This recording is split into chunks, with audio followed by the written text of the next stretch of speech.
Portrayal of life in this divided country and contains strong language and disturbing scenes.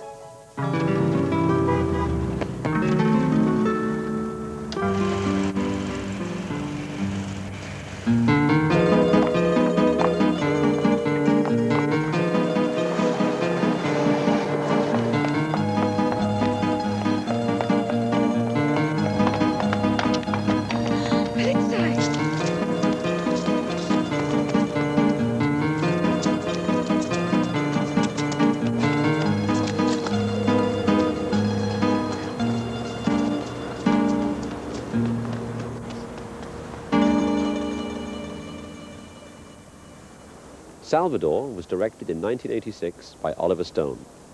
Although it always features in his filmography as Stone's first film as a director, it was actually his third or even fourth. For some reason, his early triumphs are not referred to by critics earnestly intent on evaluating the great man's work. Okay, I'm being a bit facetious.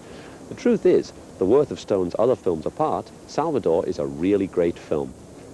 I first saw it at the film market at the Cannes Film Festival. It was the film's first international screening, and there were 2 other people in the audience. This was, of course, before the success of Platoon, also made by the Stone, John Daly, Derek Gibson team.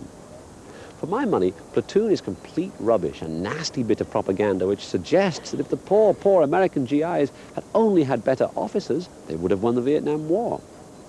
By Salvador, however, I was blown away. I was so impressed by and involved in the film that I couldn't remember where I was. So strong was the film and so authentic that it was completely overpowering, even in a tiny screening room at 3 in the afternoon. No. No. Get out of the car. Get out of the car. Sí, señor.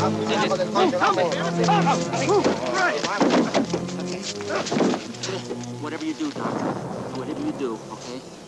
Don't get on the ground. Jesus Christ, man, this is fucking scary. Salvador is based on the experiences of American journalist Richard Boyle, who covered events in El Salvador in the early years of the Reagan regime in Washington. Boyle is a great character, wonderfully played by James Woods, a freakoid ambulance chaser whose partnership with the James Belushi character, Dr. Rock, seems more than a little based on the characters of Hunter Thompson and his American Samoan lawyer, Dr. Gonzo, in the celebrated counterculture narrative, Fear and Loathing in Las Vegas.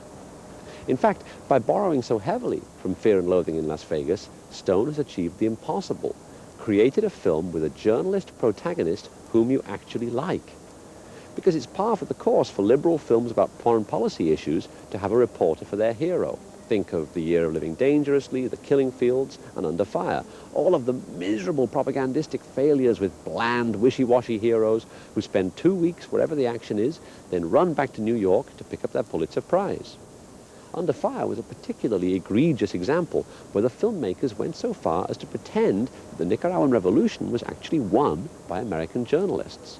Interesting notion. From my experience, reporters who spend a lot of time in war zones are a lot more like James Woods or Hunter Thompson than like the saintly whiner hero of The Killing Fields.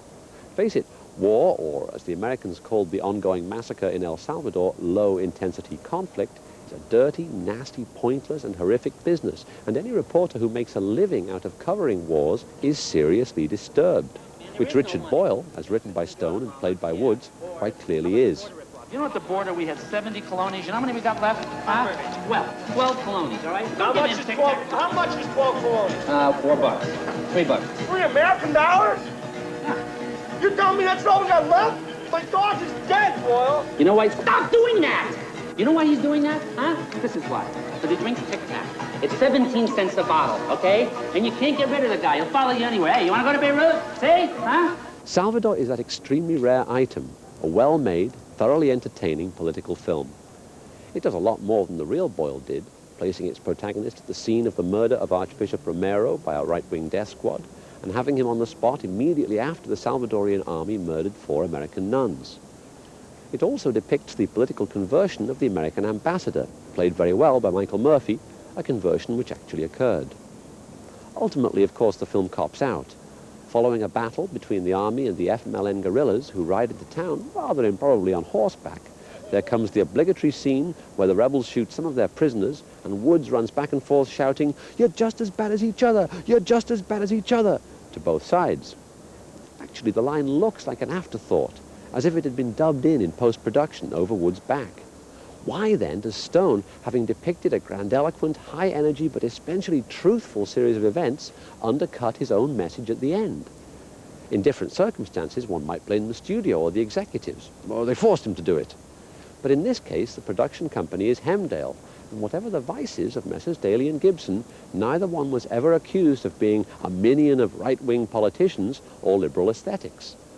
I'm afraid it's a case of the director pulling his punches at the last minute, because he's afraid to depict a national liberation movement in too positive a light.